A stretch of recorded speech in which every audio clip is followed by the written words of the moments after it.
road to recovery from the coronavirus pandemic. New York Governor Andrew Cuomo says he'll make the final decision on New York City's Phase 2 tomorrow. But businesses should get ready to reopen now. Phase 2 includes things that haven't been seen in the city in 3 months, including outdoor dining, in-store shopping, and going to get a haircut. Today, the mayor also announced that the city will reopen playgrounds for children, but team sports are still not allowed. Now, as the city gets ready to take the next step, the state could turn the tables on Florida with some new travel restrictions. Governor Cuomo announced he's considering a 2-week quarantine for visitors from the Sunshine State, just like their governor imposed on New Yorkers. In Florida right now, coronavirus cases are surging to record highs, while here in New York, we keep seeing record lows. News 4's Andrew Siff joining us live on the east side to explain this latest. Andrew.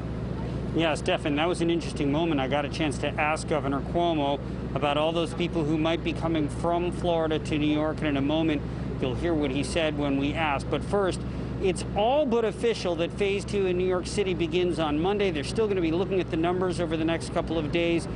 But for now, 150,000 to 300,000 people starting Monday will be going back to work.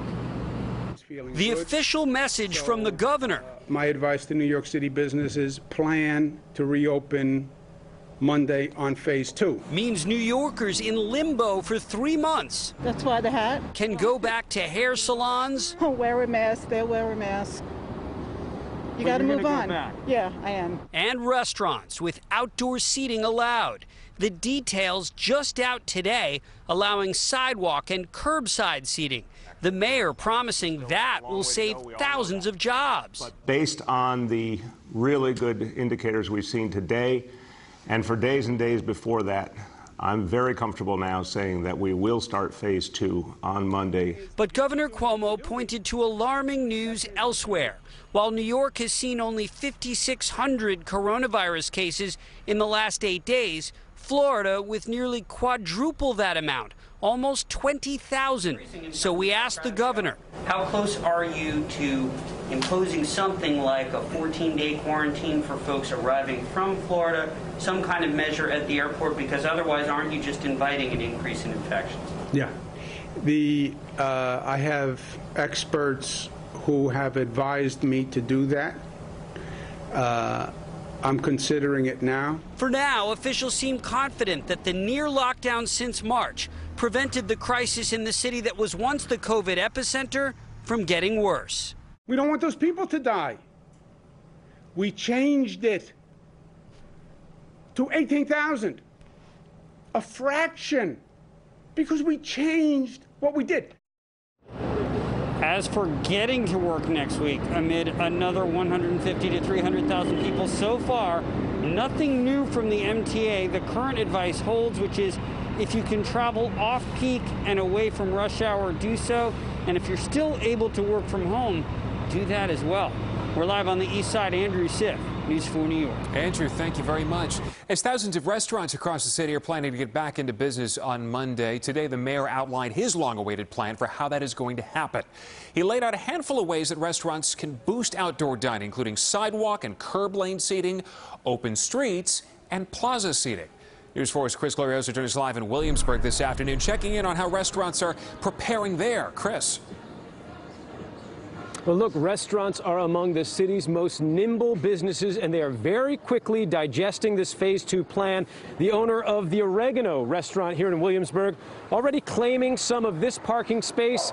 Going to take the weekend to try and figure out how many tables she can fit there and how much, if any, of the wait staff to bring back. Now, of course, not everyone can take part in this. If you've got a fire hydrant outside, if you're in a bus lane, if you're in a no standing zone, you can't take advantage. But the mayor says 5,000 restaurants will benefit, and so will 45,000 restaurant workers. It's been a challenge, definitely. Owners of Antica Pesa on Berry Street are grappling with pandemic problems ×2. Not only are they trying to reopen this Italian bistro in Brooklyn, they're also reopening a sister restaurant in Rome, Italy, where the coronavirus was every bit as relentless. In Italy, was so ready to go out to eat again. Director of Operations Erin Foley says her restaurant team is strategizing today about how best to use the new sidewalk and street real estate offered under the city's Phase 2 reopening. But they have a big question. How are they supposed to put tables in alternate side parking spaces when they're filled with cars. If the cars are going to be here, we won't be able to do curbside seating. So that's just something we need to figure out. But where there are spaces near alternate side parking, we got to figure that out. In his Thursday briefing, Mayor de Blasio conceded converting residential parking spaces to table space is a question he's working on. Another question, can these sidewalks and streets fit enough tables 6 feet apart to justify rehiring all that wait staff? Rena Ishmael owns a restaurant called Oregano. It's a little scary right now just because now I need more staff. And nobody wants to work because everybody's on unemployment. So that's going to be another adjustment. And there's one more uncertainty for restaurateurs. While so many New Yorkers are hungry for a sit-down meal, many remain nervous about the health risks. I don't know, we're social animals, and I think that we need to kind of get outside and be amongst friends, and if that means we can do it on the curb and that's a safer way, then I'm willing to give it a go, and I'm excited for it.